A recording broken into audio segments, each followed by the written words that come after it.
ওস্তাদ কই? ওস্তাদ তো একটু লেট্রিনে গেছে। ল্যাট্রিনে?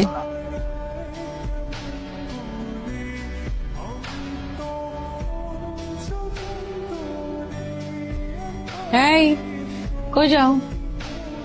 না ওর সাথে একটু রাইকা নিয়ে যেতাম। তুমি এখন ল্যাট্রিনে যাবা?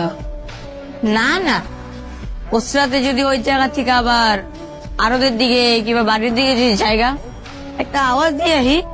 ঠিক আছে যাও। হ্যালো, ওস্তাদ কই আপনি? ভাবি তো দোকানে এসে আপনার খুঁজতেছে। কি কস? তাড়াতাড়ি আসেন। তুই সামলা, আমি আইতাছি।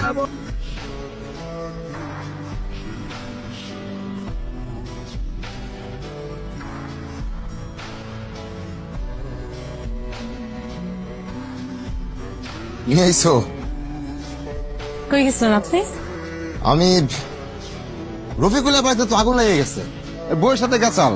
কি যে এক অবস্থা, আমি ওই যে নরেশ সুজন এই তিনজন মিলা বিচার আচার করে একটু ঠান্ডা করে থইলাম।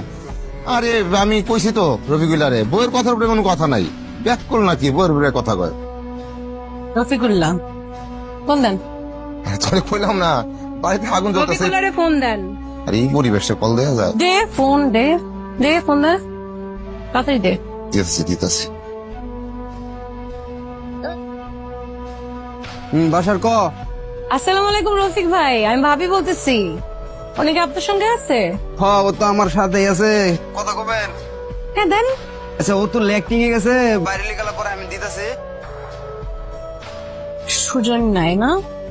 সুজন নামে ফোন দেন। নেন। হ্যাঁ যাবো না বল।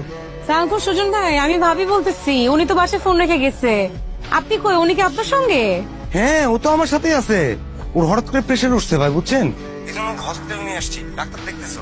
আয় হ্যাঁ, কি কি বলতেছেন? উনি কি ঠিক আছে? ওনার ফোনটা একটু দেন, কথা বলি। ডাক্তার দেখতেছে, ও চেম্বারের মধ্যে আছে। বেরোলে কথা বলে দিচ্ছি।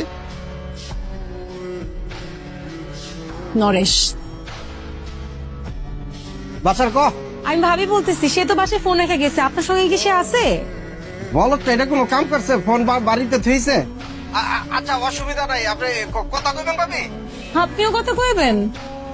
নেন, কথা বলি। আচ্ছা আচ্ছা অসুবিধা নাই, আপনি আপনি লাইনে থাকেন।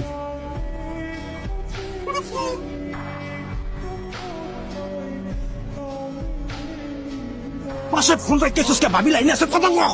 কথা। আরে ভাবি তো। কৃষ্ণা, ও ভাবি আপনি আমার আগে চলে এসেছেন। আপনার জিনিস আপনি বুঝালেন।